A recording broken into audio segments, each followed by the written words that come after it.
Welcome to the City of Austin Employees Retirement Systems Financial Wellness Seminar. During today's virtual seminar, we will provide helpful information focused on retirement planning for women. Jennifer Preston with Empower, the city's deferred compensation plan, will lead the discussion. Let's get started. All right, so my name is Jennifer Preston. I want to thank everyone at COAERS for inviting me here today.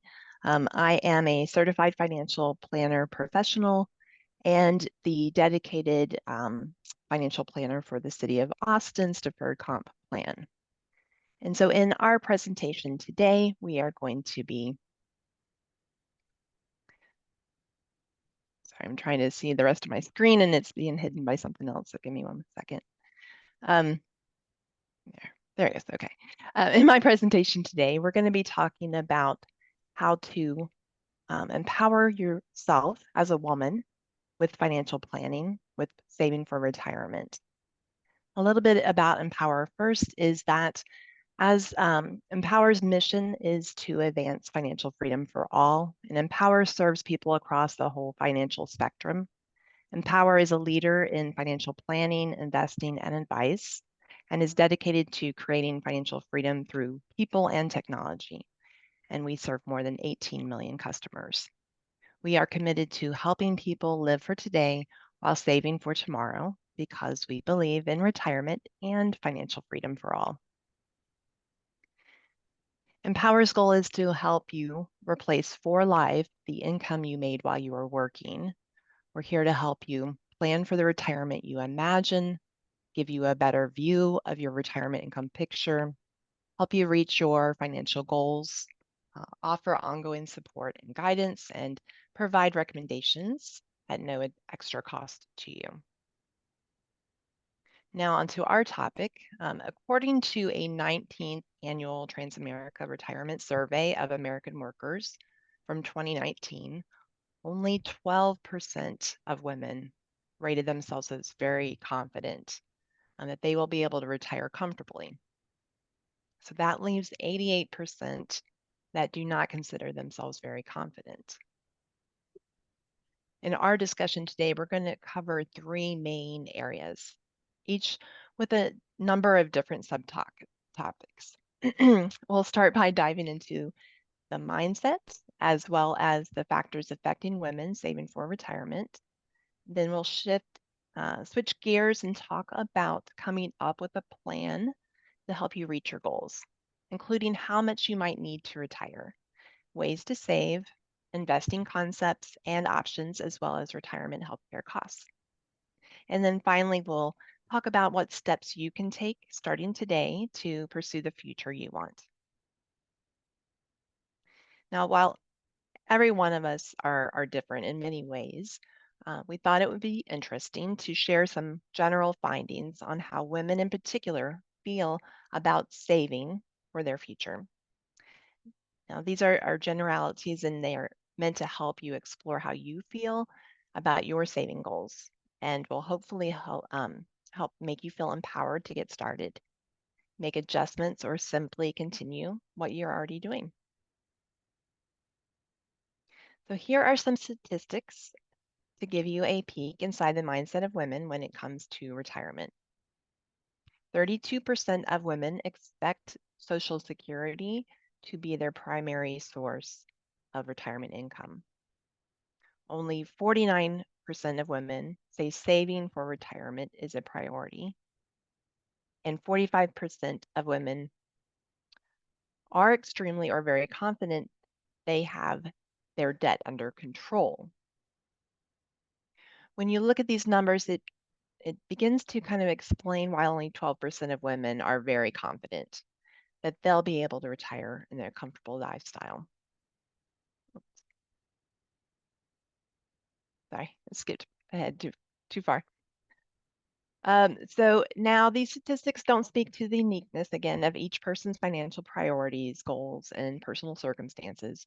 But our goal today is to help you define your own confidence level, and if needed, give you the steps to take to raise that confidence. Now, I don't want to make this a women against men discussion, but It does give us a good place to, kind of start or level set. This chart shows us while men only outpace women by 3% when it comes to participating in their employer-sponsored retirement savings plan, men outscore women 71 to 59 when it comes to reaching their their retirement savings goals. So that's a 12% retirement savings gap.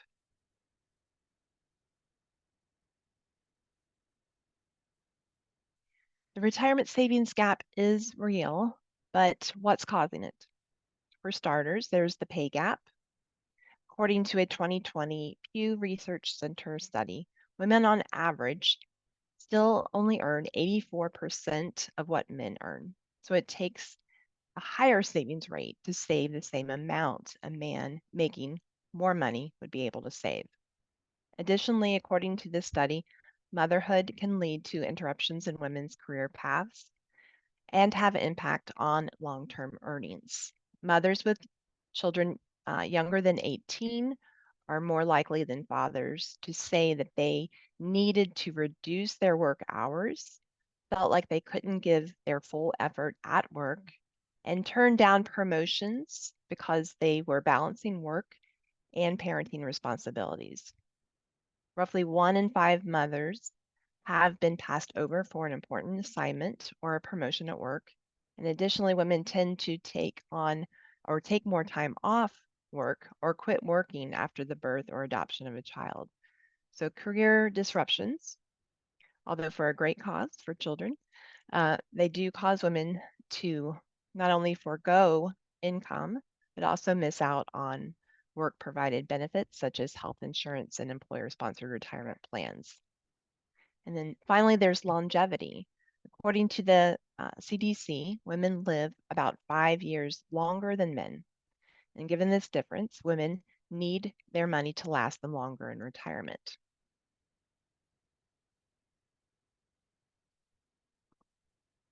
Now that we've covered some of the mindsets and factors that are particular for women when planning for retirement, let's shift gears and talk about coming up with a plan to help you reach your goals, including how much you might need to retire, including healthcare cost considerations, ways to save in your plan, investing concepts, and options. So, at a high level, one of the first things you can do is start saving now and to save as much as you can. Easier said than done, I know. Um, Also, thinking long term and seeing the big picture can help you stay focused. Next, we'll make sure you take an active role in managing your finances and planning for the future. Um, be confident. Mindset is everything. Don't be afraid or intimidated to talk about money or financial matters with your family, friends, or even your children. And finally, have a plan for the future you want. So let's dive in and start talking about your goals and coming up with a plan.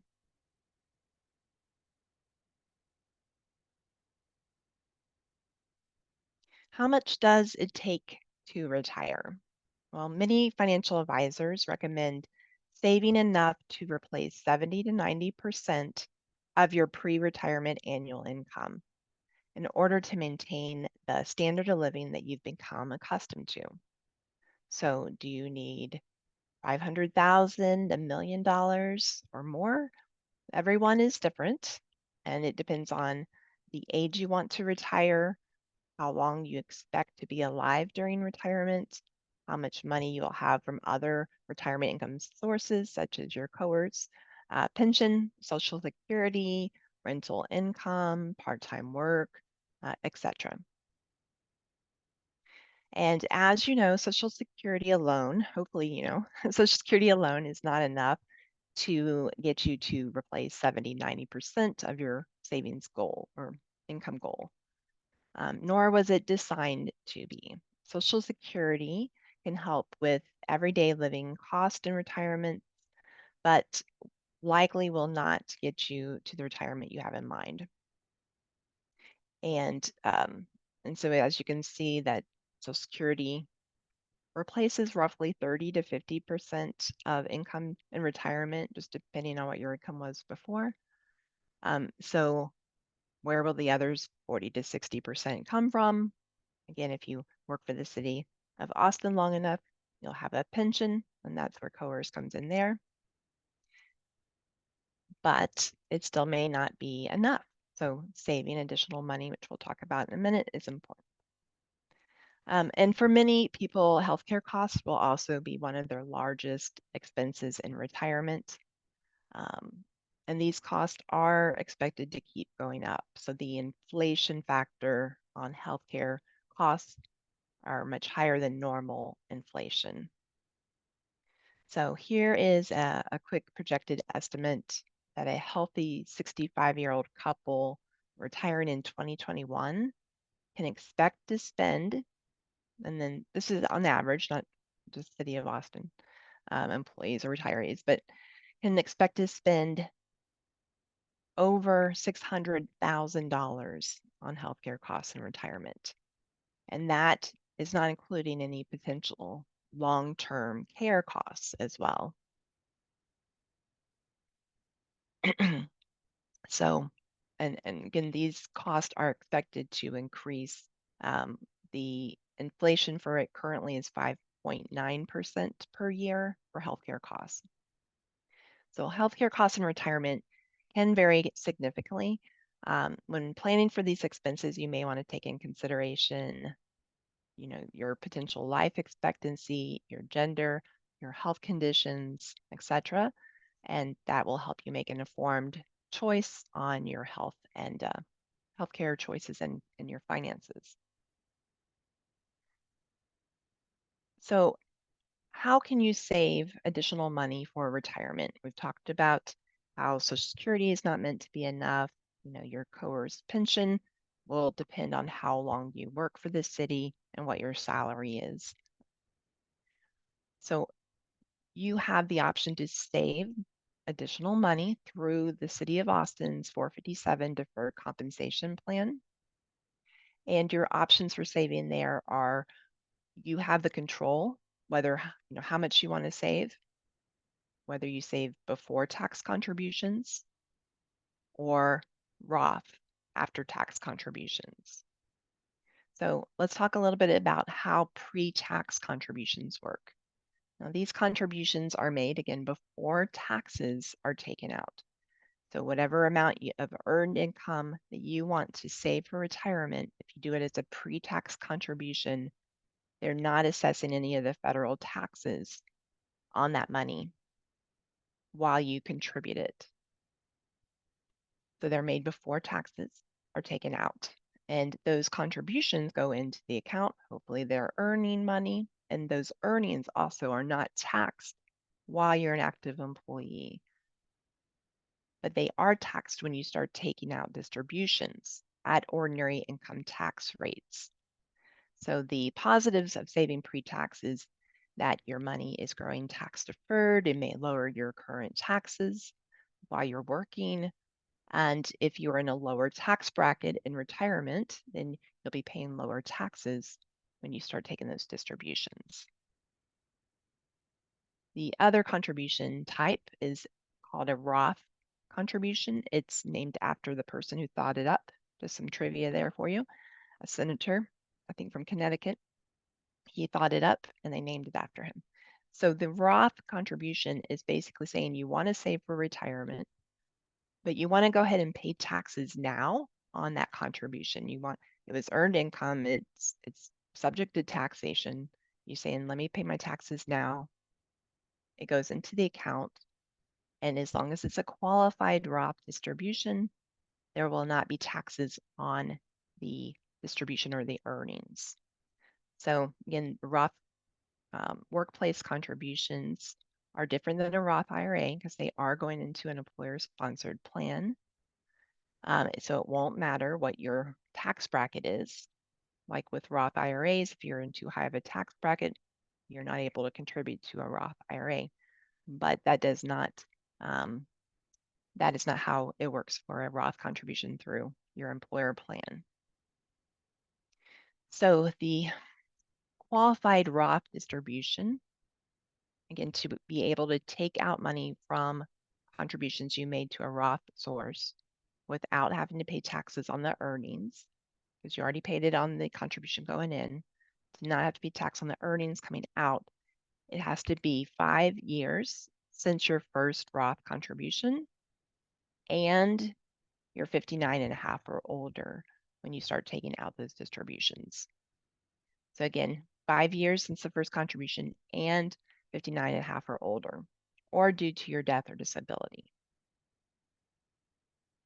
So a lot of times people are you're not sure which is better for them, before tax or Roth, and it is somewhat hard to advise people on this because there are so many variables that may change in the future. We don't know what tax rates will be in the future. Um, we don't know how much money your investments will earn. So it's always something to consider. Maybe talk to a tax advisor if you have one, or even doing contributions to both the pre-tax and Roth, splitting up your contributions, kind of getting the best of both worlds there. So here is another slide talking about the differences between the pre-tax and the Roth. And I'm going to apologize right now for my voice. I've been recovering from a sinus infection and an allergy. So I apologize for my voice sounding rough. It's probably going to get rougher as I keep talking, but hopefully you guys can understand me and hear me okay. Let me know if you can't.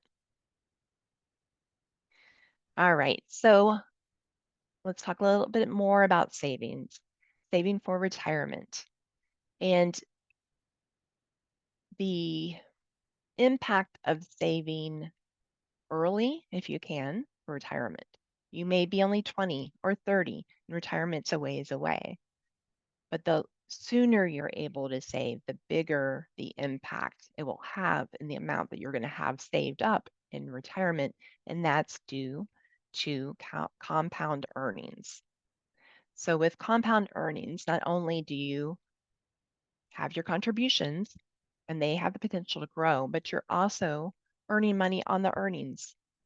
So money invested today may potentially be 2 times greater within 12 years and 3 times greater in 19 years.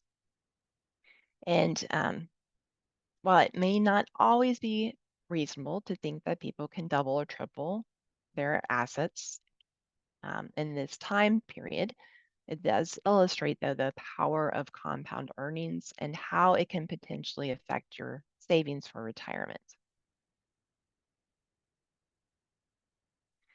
And when you are saving for retirement, it is very common that people aren't able to contribute as much, in their 20s or 30s, and maybe even 40s. But as they get closer to retirement, hopefully they're in a higher salary bracket. Hopefully they've paid off their house. So hopefully they're able to save a little bit more. So there is what we call a catch-up contribution for people who are age 50 or over. They're able to save a little bit more. So for the tax year 2024, the normal contribution limits are $23,000 per calendar year, so January 1st through December 31st. And then if they're 50 or over, they can save an additional $7,500 on top of that. So that's a total of $30,500 that you're able to save in the 457 program. And I know most people are like, yeah, right, I can't afford to contribute that much. But just so you know how much you're able to, if you are able to, that's great. Save that much. So they call it a catch up just because they're helping people who are closer to retirement save a little bit more for retirement. Now, becoming a smarter investor starts with understanding the language, understanding the terminology and the principles of investing and how they work together. You, um, so understanding this may help you be set up for success. Whether you want to manage your own investments or simply want a better understanding of the terminology and principles of investing and how they work together, here are some ways or some terms that are good to know. Asset classes. An asset class is a grouping of similar types of investments, such as stocks, bonds, or cash. So those are called the asset class. Asset allocation is simply choosing how much to invest in each of those asset classes to create your portfolio. Diversification is mixing your investments among these different asset classes and also within an asset class. And rebalancing is a strategy where you're simply adjusting your asset allocation to align with your changing investment strategy, like being aggressive or conservative.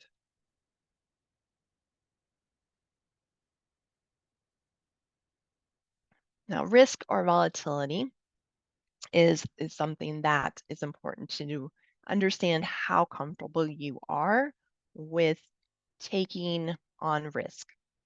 And it's something that is very unique to each person, but your risk tolerance as you get older or closer to retirement is typically how we see that it is reasonable to look at this.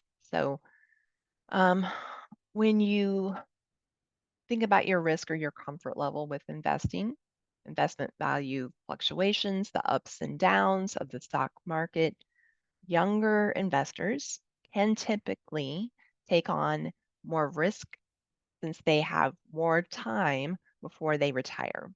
So they can ride out the ups and downs of the market and recover. But generally speaking, as people get closer to retirement, the more conservative their retirement investments should become. And again, that is personal to each person. If you're worked for the city long enough to have a pension that's replacing your income, you may be able to be a little bit more aggressive than the average person out there. Now, if applicable, use this risk tolerance slide and look at where you should be based on how many years you are from retirement and your comfort level as well with investing. So take a look at this. If you are 20 or more years from retirement and you feel pretty conservative about your investing, they still recommend to consider being a moderate investor. So the longer you are from retirement, the more aggressive you can be. Closer you are to retirement, the more conservative you should tend to be. Again, each person is a little bit different. And why does diversification matter? I talked about diversification and it's being not having all your eggs in one basket. That's typically how people talk about this. But in an economy, we don't know what's going to be going up or down. Things adjust, things change. So being diversified is important. So, for example, in one economy, one investment may be doing well and another one may not be doing so well. And when the economic situation changes, maybe the investment that was doing poorly starts to do well and vice versa. So it's virtually impossible to guess which investment will do better than another one in the future. So rather than guess on how to invest or try to time the market, you can diversify by owning investments in more than one asset class or by owning different types of investments within the same asset class, such as large company stock, small company stock, international. And while diversification does not assure a profit or protect against capital or loss of principal, it may help reduce overall volatility in the markets and can help manage the overall risk in your portfolio. If you are contributing and participating in the City of Boston's deferred compensation 457 plan, when you log into your account portal, you will see where you stand in your savings. You'll see your total account balance, what your monthly income is projected to be in retirement, and what percent of your income goal that, that you're likely to be on track to reach. So these are some great tools and resources. And you can also, if you get the Empower app, you should be able to see a lot of this information there as well. And you can find some, again, more great information through your Empower City of Austin 457 portal. You can find insights and information on all things financial under the My Financial Path. And whether you're looking for help with student loans, wondering where you should spend your next dollar, or helpful tools and calculators, the My Financial Path can help you strike a balance between living for today and saving for tomorrow. And the City of Austin, last year in their contract renewal with Empower, started to offer no additional cost to you, financial planning, personalized financial planning. So if you've never had a comprehensive financial plan before, it is meant to help look at your whole financial picture, you and the spouse or significant other. What are your goals? What are your financial goals? What does it take to get you there? And also being realistic around those. Can't can't wave a magic wand, unfortunately, and make it possible for somebody to retire if they don't have enough money saved for retirement. So again, just looking at those things, the sooner you look at them, the better. That way you can be prepared and make adjustments when you can. So we look at, saving for retirement, investment planning, estate planning, where we're just talking about what documents you may want to get together based on your situation. And just looking at, does it make sense to roll over money from a previous employer's plan? Does it make sense to do before tax versus Roth, or which one should you do? Those are the different topics that we discuss. And our general phone number for City of Austin Deferred Comp Plan is here, and the hours for our call center are on the screen. And then some disclosures that I have to show.